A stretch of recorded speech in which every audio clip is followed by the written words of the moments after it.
When I first moved into a nursing home, I kept telling myself that it was temporary, that I would get better and go home. But the longer I stayed, the more I realized that leaving wasn't as simple as I thought. My home had changed, my body wasn't as strong, and the freedom I once had felt like a distant memory. No one really talks about how hard it is to go back once you've settled in. I wish I'd known before making the decision. If you're thinking about this for yourself or a loved one, there are a few things to consider. Here are 5 things I think you should know before you consider moving into a nursing home. I'll be sharing everything I learn, so subscribe and stay tuned for more. Number 5. Leaving the nursing home. Harder than I thought. When I first entered the nursing home, I kept telling myself, this is only temporary. Once I feel better, I'll go back home. At first, I didn't see this as my final stop, just a place where I could rest, receive care, and talk to people my age. But things didn't turn out the way I imagined.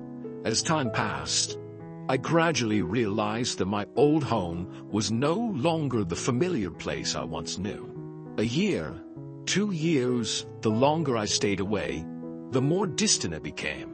I used to think that once I returned, I could simply pick up where I left off, but reality was different.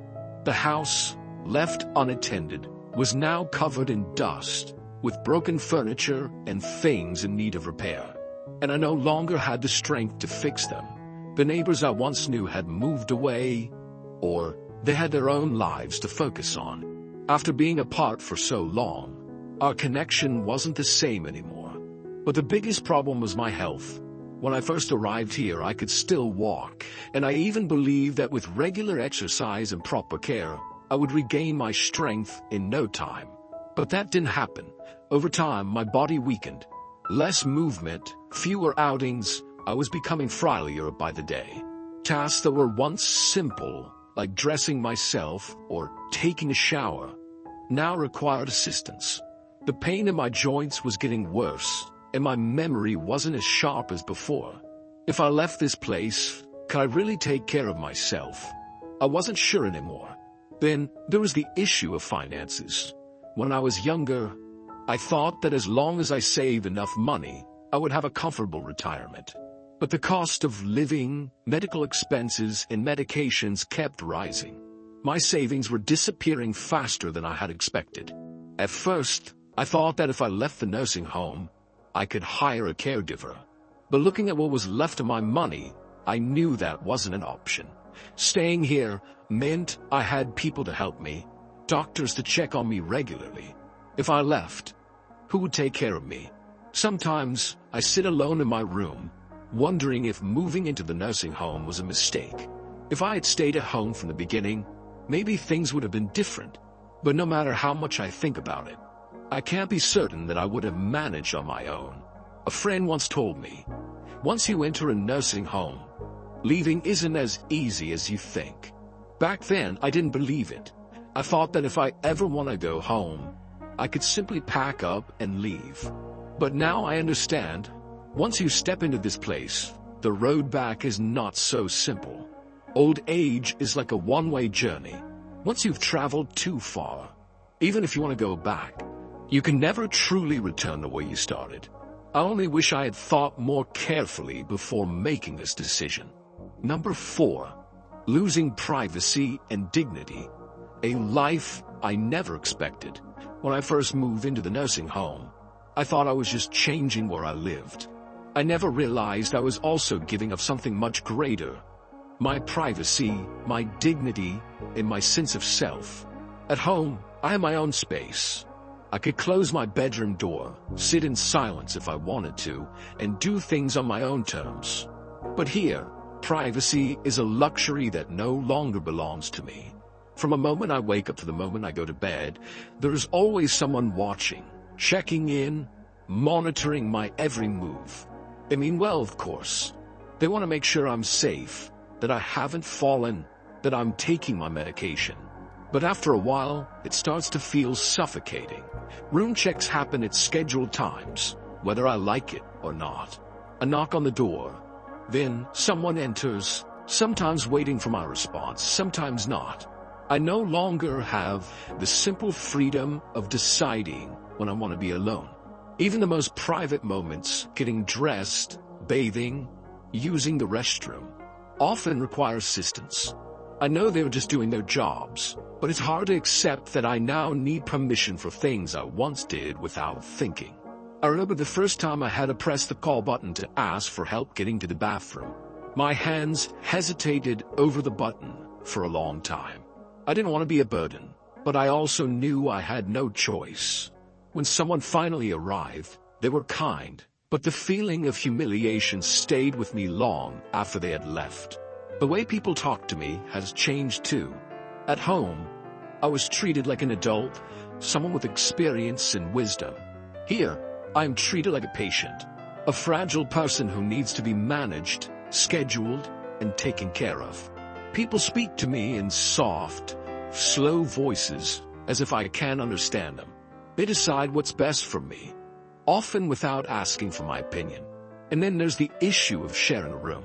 I was lucky to get a roommate who was polite and kind, but not everyone has that luck.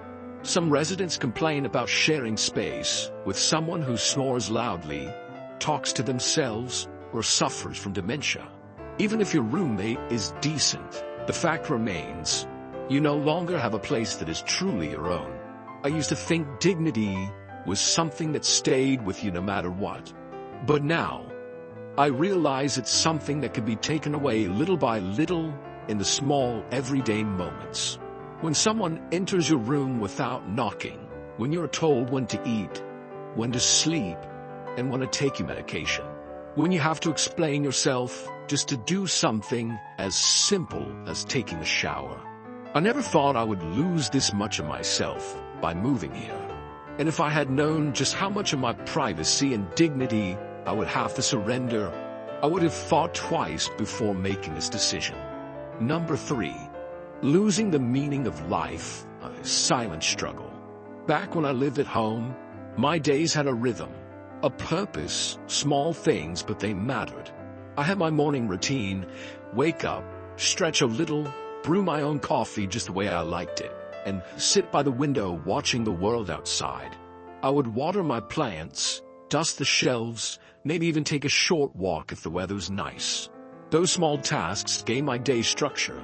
They weren't just chores, they were moments of quiet joy, reminders that I was still in control of my life. Even something as simple as making a cup of tea felt satisfying, because it was my choice, my action.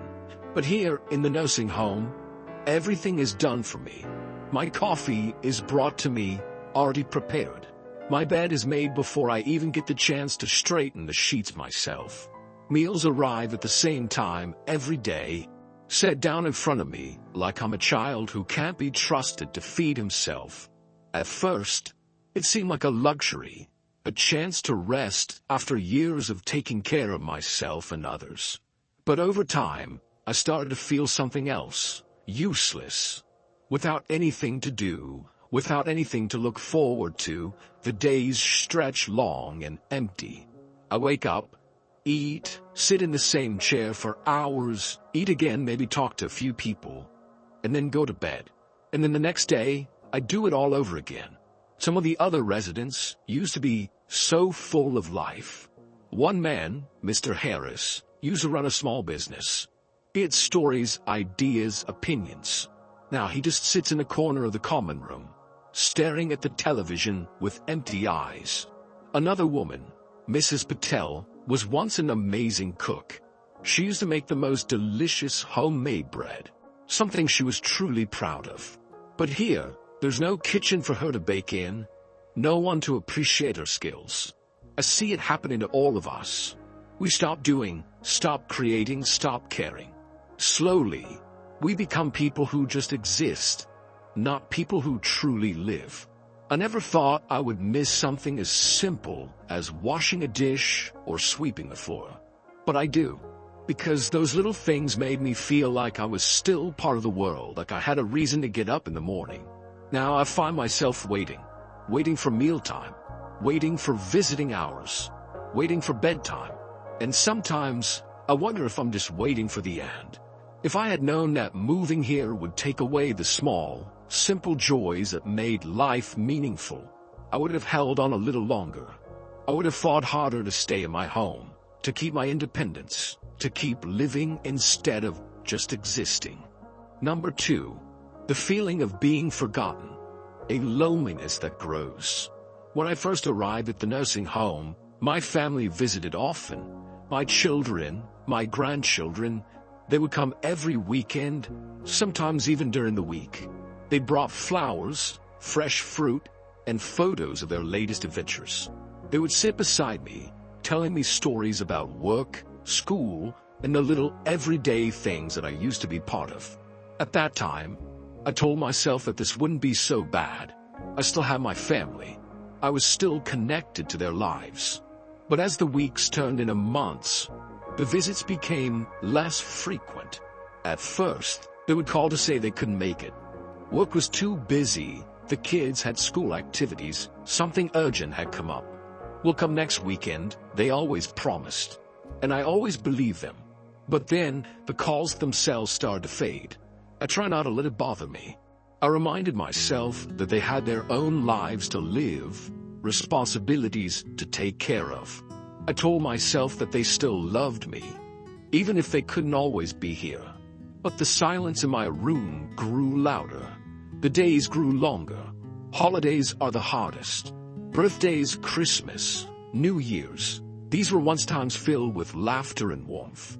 Now, they're reminders of how alone I have become. Each holiday, I wait, hoping to see familiar faces walk through the door. Sometimes they do, but many times the plans change at the last minute. Something came up, they say, we'll celebrate later. But later never comes. I watch as other residents sit by the windows, waiting like I do. We all put on brave faces, pretending that we don't mind spending another holiday alone. But the truth is, we do mind. It hurts. I used to be the center of my family. I was the one who hosted dinners, the one who remembered everyone's birthdays, the one who held everything together. But now, I feel like an afterthought, someone they visit when it's convenient, someone they remember only when reminded. I don't blame them. Life moves forward, and I suppose this is just how things go. But that doesn't make it any easier. That doesn't make the loneliness any less real. I've stopped expecting too much now. It's easier that way. If they visit, it's a happy surprise. If they don't, well, I tell myself I didn't really expect them to. But deep down I do. I always do. Because no matter how old you are, no matter how much time has passed, you still want to feel like you matter. You still want to feel loved. You still want to feel like you haven't been forgotten. Number 1, losing my freedom. A life no longer my own. I used to live by my own rules. I woke up when I wanted, ate what I craved, and went outside whenever I felt like it. My days were my own, shaped by my choices, no matter how small they were. But now, in this place, every moment of my life is scheduled, decided by someone else. Breakfast is at 7 a.m. sharp, lunch at noon, dinner at 6 p.m. It doesn't matter if I'm not hungry yet or if I'd rather eat something else. This is the system, and I must follow it. At home, I could start my day with a cup of coffee on my balcony, watching the world wake up. Here, coffee is served in a paper cup, lukewarm and tasteless, just another part of the routine. They tell me when to sleep, when to wake up, when I can go outside. The doors are locked at certain hours. If I want to go for a walk beyond the garden, I need permission. If I want to visit a friend outside, I need to arrange a days in advance. Even the clothes I wear are subject to rules. They prefer us to dress in comfortable clothing, easy to put on, easy to take off. But what if I want to wear something nice? Something that reminds me of who I used to be? At first I resisted. I insisted on doing things my way, but it quickly became exhausting. The nurses are kind, but they have a job to do. They don't have time to cater to individual preferences. They encourage us to adjust to the routine because it makes things easier for everyone. I know they mean well, but the more I comply, the less I feel like myself. I never thought I would lose my independence like this. Not all at once, but little by little, day by day. At home, I was in control. Here I must ask for everything, from an extra blanket to a simple snack at night. I used to decide my own life, but now I must wait for others to decide it for me. I understand that this place is meant to provide care, to ensure that I am safe and well. But in doing so, it has taken away something I never truly appreciated until it was gone: my freedom. And with that, I fear I'm also losing myself. I do not regret growing old. It is a privilege denied to many. But I do regret believing that a nursing home was the best choice for me. When I first came here, I thought I was choosing safety, care, and comfort. Instead, I found a life that is no longer my own. I've lost my freedom, my sense of purpose, and, in many ways, even my dignity. The daily routines, the rules, the feeling of being just another patient rather than a person. It wears you down in ways you cannot imagine. If I could turn back time, I would have explored every possible option before coming here. I would have asked for more help at home, found ways to stay independent for as long as possible. That is my advice to anyone considering this path. Think carefully. Once you enter, life is never the same again. Growing old is natural, but losing yourself in the process, that is something I was not prepared for.